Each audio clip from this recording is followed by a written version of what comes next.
दोस्तों UP police constable में बहुत ज़्यादा दिन आपके पास, अब आपको बेहतर तरीके से जमकर तैयारी करनी है। आज मैं आपको बताने आया हूं क्योंकि ये भी एक आपकी प्रॉब्लम है कि एग्जामिनेशन हॉल में जाने से पहले अब तक हमें क्या क्या तैयारी कर लेनी चाहिए और किस तरीके से हमें। पहले मैं बताता हूँ कि हमारी सबसे बड़ी समस्या तो यही होती है जब हम स्टूडेंट्स के साथ कि जब हम एग्जामिनेशन हॉल में जाते हैं तो उससे पहले हमारे ऊपर इतना प्रेशर, इतनी टेंशन और इतनी सारी चीज़ें आ जाती हैं।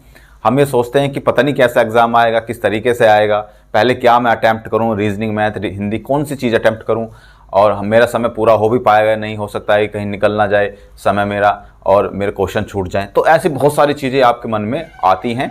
तो उन्हीं चीज़ों को आज ख़त्म करने के लिए आज ये एक मूल मंत्र मैं देकर जा रहा हूँ, ये आपके बहुत काम आने वाला है।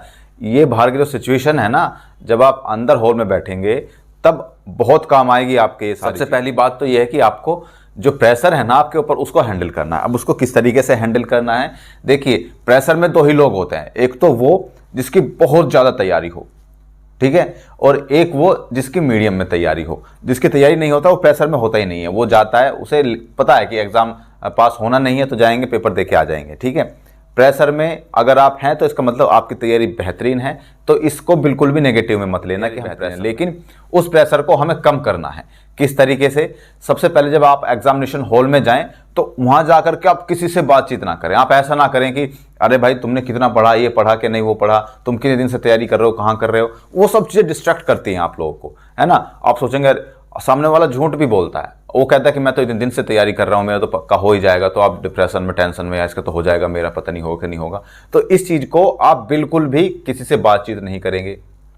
सबसे पहला पॉइंट, नो टॉकिंग, ठीक है, किसी से कोई बातचीत नहीं करेंगे, स्पेशली एग्जाम को लेकर के नहीं करेंगे, बाकी चीज़ों में कर सकते हैं। थोड़ा माइंड को रिलैक्स करने की कोशिश करेंगे, थोड़ी लंबी लंबी सांसें लेंगे वहां जाकर के और फिर अपना एग्जामिनेशन शुरू करेंगे, ठीक है।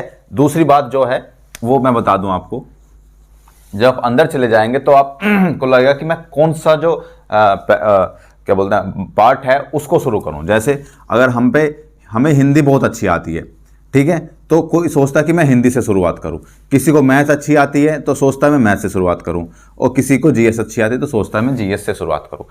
जब आप बुकलेट खोलेंगे ना, आपको जब आप बुकलेट खोलेंगे, पॉइंट है, जैसे सपोज करो आपका मैथ का स्ट्रॉन्ग पॉइंट है या आपकी रीजनिंग स्ट्रॉन्ग पॉइंट है, तो आप मैथ और रीजनिंग को देख करके वहां से शुरू कर सकते हैं। उसका क्या बेनिफिट होता है? उसका ये होता है जब आपको चीज़ें अच्छी आती है ना तो आप उसमें ज़्यादा क्वेश्चन कर पाते हैं, और जब ज़्यादा क्वेश्चन कर पाते हैं तो आप में उसमें कॉन्फिडेंस आ जाता है कि हाँ अब तो एग्जाम पास हो जाएगा, कोई दिक्कत नहीं है।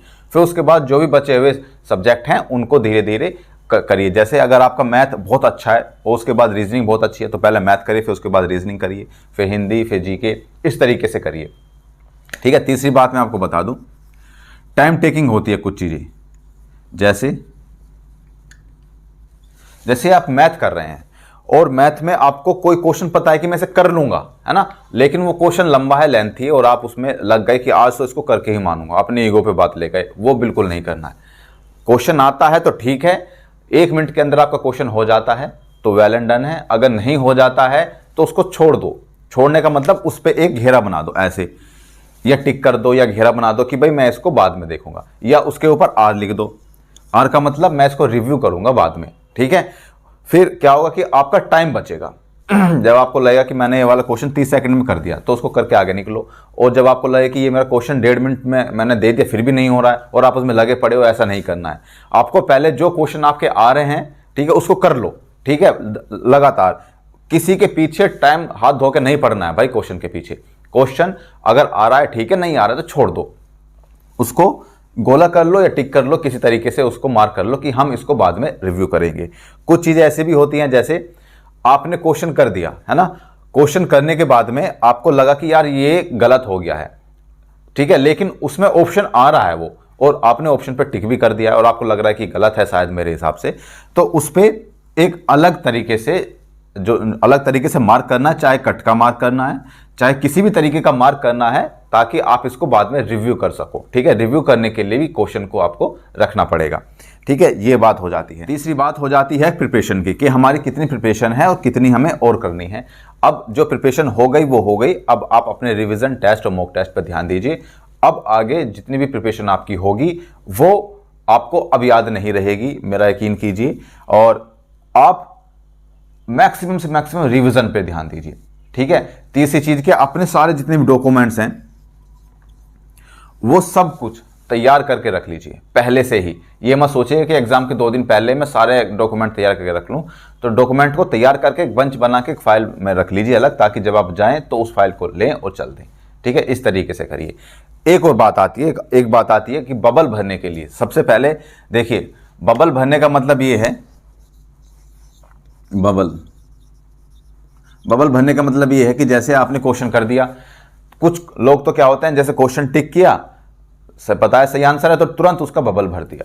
ठीक है, कुछ लोग ऐसे होते हैं पहले सारे क्वेश्चन कर लेते हैं, फिर उसके बाद बबल भरना शुरू करते हैं लास्ट के 10 मिनट में। ठीक है, बबल भरना शुरू करते हैं। तो कौन सा मेथड ठीक है? देखिए, जहां तक मेरी ओपिनियन है, बाकी सबकी अलग ओपिनियन हो सकती है, मेरी ओपिनियन ये है कि जब आप सारे क्वेश्चन कर लें, ठीक है, सारे क्वेश्चन रिव्यू कर लें, सारे क्वेश्चन अटेम्प्ट कर लें, जब आप पे लास्ट के 15 मिनट बचें, 15 मिनट में आपको सारे बबल भरने हैं। ठीक है, और ये जो सीट है ना, OMR सीट, इसको मंगवा लो, इस पर थोड़ी सी प्रैक्टिस भी कर लो, 2-4 OMR सीट मंगवा लो, इस पर प्रैक्टिस कर लो कि किस तरीके से हमें बबल भरने हैं, और हमें बहुत जल्दी करके बबल भरने हैं। ऐसा नहीं कि हम भर रहे हैं धीरे धीरे यूं और टाइम लगता जा रहा है, फिर दूसरा बबल भरना है, टाइम लगता जा रहा है, ऐसे नहीं। प्रैक्टिस ले आओ, OMR सीट ले आओ, प्रैक्टिस करो बबल भरने की, और फिर देखो आपके बबल बहुत जल्दी भर जाएंगे। और सबसे अच्छा तरीका तो यही होता है OMR सीट भरने का, कि आप पहले सारे क्वेश्चन कर लो, सारे रिव्यू कर लो, जितने क्वेश्चन नहीं आ रहे हैं उसको नेगेटिव मार्किंग है तो छोड़ दो, है ना, और सारे क्वेश्चन रिव्यू करने के बाद तब आप अपने बबल भरो। और बबल भरने में बहुत सावधानी बरतना, ऐसा नहीं कि हम भरना है पहला भर दिया चौथा, क्योंकि ये होता है। अभी आप सोच रहे होंगे ऐसे थोड़ी कर देंगे हम, ऐसा भी होता है, क्योंकि जब आपको बहुत जल्दी और माइंड पे बहुत प्रेशर होता है ना, तो ऐसा भी होता है। मैं आपको एक स्टोरी सुनाता हूं कि मेरा एक दोस्त था, ये प्रेशर की बात मैं आपको बता रहा हूं कि आपको प्रेशर में कितनी चीजें गलत हो सकती है, आपका एग्जाम गलत हो सकता है पूरा। मेरा एक दोस्त था, वो एग्जाम देने गया, उसको OMR सीट भरनी थी, तो शुरू में उसको ना बहुत टेंशन और बहुत डिप्रेशन हो गया। हालांकि उसने बहुत एग्जाम दे रखे थे पहले, लेकिन फिर भी उसको हो गया। ठीक है, और अभी तो बहुत लोग आप ऐसे नए होंगे।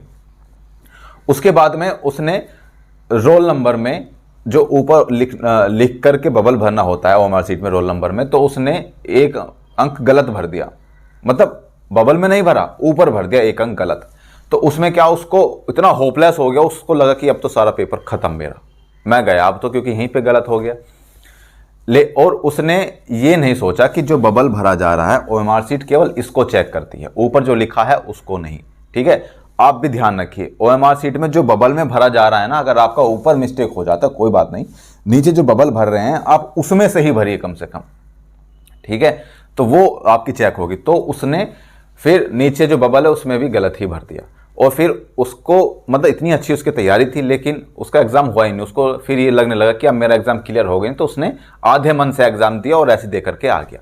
जब उसने मुझे ये बात बताई तो मैंने उसको समझाया कि तू ना बबल सही भर देता, चाहे ऊपर तूने कुछ भी लिखा है। तो उसको फिर अपनी जो गलती का उसका एहसास हुआ, फिर उसको लगा कि यार मुझे अंडर प्रेशर में इतनी सारी गलत चीज़ें कर गया, मेरा उसमें सिलेक्शन हो जाता लेकिन नहीं हो पाया।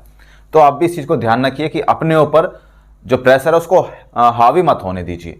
ठीक है, और बबल भरने में बहुत सावधानी बरतिए। ये भी एक आपका जो स्टडी है ना, ये भी प्रिपरेशन का एक पार्ट है, इसको आपको लेकर चलना। ये नहीं सोचना कि ये तो हम ऐसे ही कर देंगे, बहुत सारी चीज़ें गलत हो जाती हैं, और फिर जब एग्जामिनेशन हॉल में बैठेंगे ना तो आपको खुद ही पता चल जाएगा कितनी टेंशन, कितनी और उसमें प्रेशर होता है। ठीक है, तो उस चीज़ को सही करना है। तो ये सारी कुछ चीज़ें थी जो आप लगातार पूछ भी रहे थे मुझसे, तो मैंने आप सबको बता दी। हालांकि वीडियो थोड़ी लंबी हो गई, लेकिन आपके बहुत काम की चीज़ें हैं ये, और ये चीज़ें आपको एग्जामिनेशन हॉल में दिखाएगी अपना रिजल्ट। इन चीज़ को जरूर फॉलो करें। मिलते हैं अगली वीडियो में, तब तक के लिए जय हिंद।